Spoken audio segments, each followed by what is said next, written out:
Ever heard the saying, "Don't set yourself on fire to keep someone else warm"? It's more than just a phrase, it's a lifeline. In a world that glorifies self-sacrifice, we've forgotten the ancient wisdom of balance. What if I told you that being too kind could be your downfall? That your generosity, when unchecked, could leave you empty, drained, and invisible? Today, we dive into the timeless teachings of Stoicism to uncover how you can be kind without losing yourself. This isn't just about self-care, it's about survival. Stay with me because by the end of this video, you'll learn how to give without burning out, love without hurting, and live without disappearing. Imagine two gardeners. One tends to their own garden with care, nurturing it to flourish. The other spends all their time helping others, only to find their own garden withering away. This isn't just a metaphor. It's a reflection of how many of us live. We give so much of ourselves that we forget to nurture our own well-being. The Stoics knew this well. Marcus Aurelius, one of history's greatest Stoic philosophers, reminded us that our first duty is to ourselves. Without a strong foundation, how can we truly help others? Here's the hard truth. Reciprocity has an expiration date. You can give endlessly, but the world won't always give back. Stoicism teaches us to detach from the expectation of return. Epictetus, another Stoic sage, said, "Some things are within our control, and some things are not." The joy of giving should come from the act itself, not from what you hope to receive in return. When you free yourself from this expectation, you unlock a new level of emotional resilience. Sometimes, our kindness can do more harm than good. Take the story of a mother who cared for her daughter so much that she prevented her from growing independent. It wasn't until the mother's passing that the daughter learned to stand on her own. This is the danger of overgiving.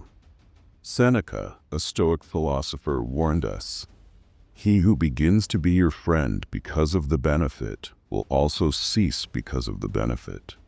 True kindness isn't about doing everything for others. It's about empowering them to do for themselves. Here's where Stoicism becomes your superpower: boundaries. When you constantly say yes, you risk being seen as fragile, as someone who can be taken advantage of. But the moment you start saying no, something shifts. You command respect. Cicero, a Stoic thinker, put it perfectly: "What you think of yourself is much more important than what others think of you." Saying no isn't selfish, it's self-respect. It's a declaration that your time, energy, and well-being matter. Stoicism also teaches us to pay attention to our feelings. Are you giving because it brings you joy, or because you feel obligated? If helping others leaves you feeling drained, it's time to recalibrate. True generosity should feel light, like the buoyancy of clouds. If it doesn't, it's a sign that you're overextending yourself. Remember, you can't pour from an empty cup. Here's the ultimate Stoic lesson. See yourself as a priority. It's easy to become so focused on others that you neglect your own needs. But Stoicism reminds us that self-care isn't selfish, it's essential. Carve out time for yourself. Nurture your physical, emotional, and mental health.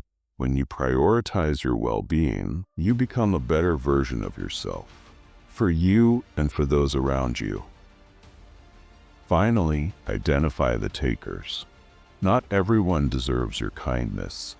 Some people will drain you dry if you let them.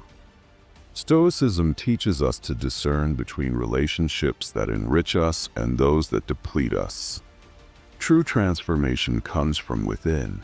You can't change others, but you can choose who you allow into your life. Surround yourself with people who value you, not just what you can do for them. Kindness is a virtue, but balance is the key. Stoicism shows us how to give without losing ourselves, to love without hurting, and to live without disappearing. So the next time you feel the urge to set yourself on fire to keep someone else warm, remember, you are the gardener of your own life. Tend to your garden first, and watch how it flourishes, not just for you, but for everyone around you. If this message resonated with you, hit the like button, share it with someone who needs to hear it, and subscribe for more wisdom. Together, let's build a community of balanced, empowered individuals. Until next time, stay kind, but most importantly, stay true to yourself.